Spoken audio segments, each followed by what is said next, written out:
Uma situação que eu tenho certeza que ninguém vai querer se deparar é com acidentes de trânsito. Mas, todavia, se acontecer, você tem que ter alguns conhecimentos básicos para saber o que fazer. Ações erradas na hora dos primeiros socorros são a pior coisa que existe no local do acidente. Então vamos conhecer?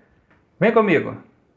O que são primeiros socorros? Vamos à definição. São as providências iniciais que devem ser adotadas em acidentes com vítimas, a fim de eliminar riscos secundários, minimizar o sofrimento das vítimas e manter suas funções vitais e evitar o agravamento das lesões. Só lembrando que quem omite socorro pode ser enquadrado dentro desses 3 artigos do Código de Trânsito Brasileiro. O primeiro aqui diz que o condutor envolvido em acidente que deixar de prestar ou providenciar socorro será punido com a infração gravíssima vezes 5 da suspensão do direito de dirigir e a sua habilitação é recolhida. Agora, se ele não é envolvido no acidente, mas foi solicitado pela autoridade a sua ajuda e ele negou, também comete infração, nesse caso infração grave. E ambos ainda podem responder pelo artigo 304, que caracteriza o crime deixar o condutor do veículo de prestar socorro à vítima ou, não podendo fazer diretamente, deixar de solicitar auxílio da autoridade pública. Qual é a pena? Detenção de 6 meses a 1 ano. Como deve ser um socorrista, hein? Não precisa ser da área de saúde, claro. Deve ser calmo e solidário, ter o controle da situação, não agir por impulsividade. Ele não deve ser omisso, porém deve limitar-se a fazer o que sabe. Não agir sob risco à sua própria segurança. Preste atenção na observação. Identifique-se. Diga que está ali para ajudar. Conheça e respeite os seus limites.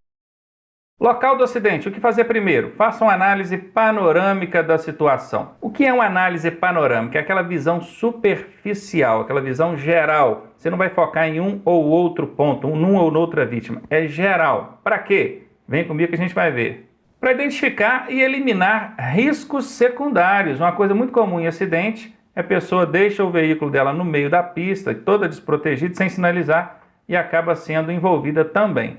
Estacione o seu veículo no local seguro, sinalize o local, chame o socorro especializado.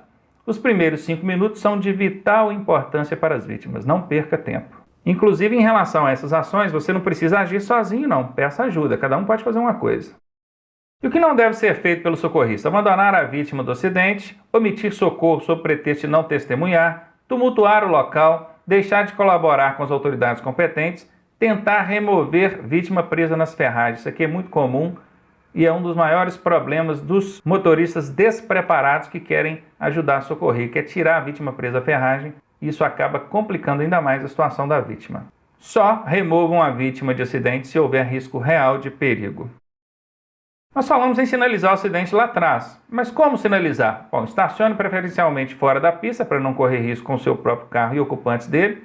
Use o triângulo de segurança, galhos, arbustos, papelão, lata, qualquer coisa que não venha provocar um outro acidente. E a distância que você deve colocar essa sinalização? A distância mínima é de 30 metros, menos que isso de jeito nenhum. Mas procure observar essa regrinha aqui, ó. Se você está numa via onde a velocidade máxima é 40 por hora, coloque a sinalização numa extensão de 40 metros, ou 40 passos, que é o equivalente. Isso antes e após o acidente, tá, gente? Se a velocidade máxima é 60 por hora, 60 passos, 80 por hora, 80 passos, 110 por hora, 110 passos. Isso em condições normais. Se estiver chovendo, de noite, cerração, qualquer outra adversidade, dobre essa distância conforme a tabela aqui adiante. Vai acionar o socorro? Ligue 190 é Polícia Militar, quando em vias urbanas e rodovias estaduais.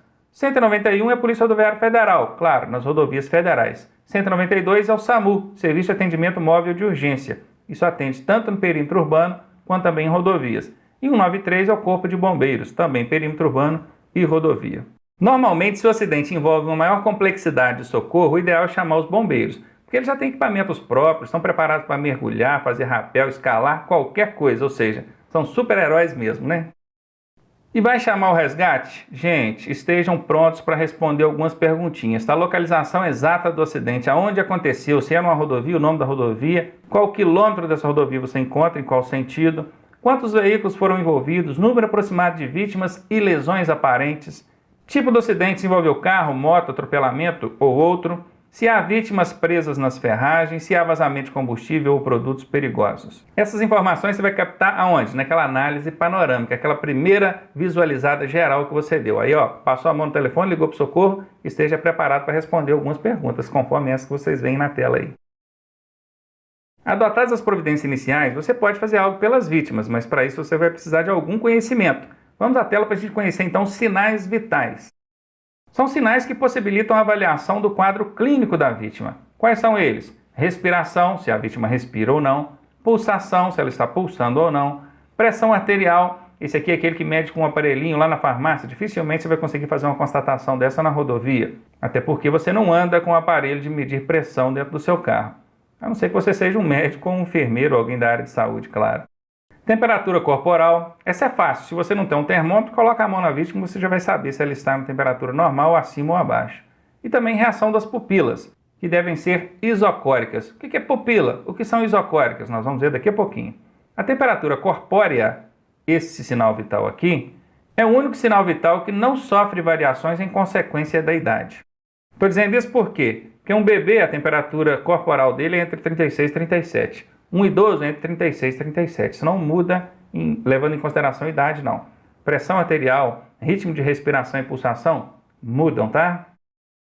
Bom, conforme prometido, o que são pupilas? São esses pontinhos escuros que a gente tem no centro do olho. Quando eu disse que elas devem estar isocóricas, elas devem estar do mesmo tamanho e no tamanho normal. Percebam esse primeiro caso aqui. As pupilas são muito pequenininhas, são chamadas de contraídas. O nome disso é miose.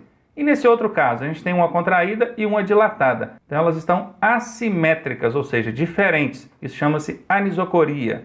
E tem o terceiro caso, que são as pupilas dilatadas, que levam o nome de midríase. É muito comum perguntar em prova esse e esse caso. Pupila contraída, miose. Pupila dilatada, midríase. Qual uma setinha para saber qual é o nome técnico de cada uma? Bom, lá na prova vai cair alternativas. Então ligue o D do dilatada com o D do midríase. Assim você não vai esquecer, você já vai saber. Midríase tem o D, então esse é o do dilatado. Miose não tem D, então é o do contraída. E para que eu vou olhar as pupilas da vítima? Claro, gente, se ela não está com as pupilas em tamanho normal e do mesmo tamanho, ela apresenta algum problema. Certamente um trauma craniano, perda de sangue, ela está dopada, talvez uma pessoa alcoolizada, vocês já repararam? Pupilas dela ficam dilatadas, se estiver drogada também. Ou seja, elas vão te mostrar algumas anormalidades na vítima. Fechamos aqui essa primeira aula, voltamos já.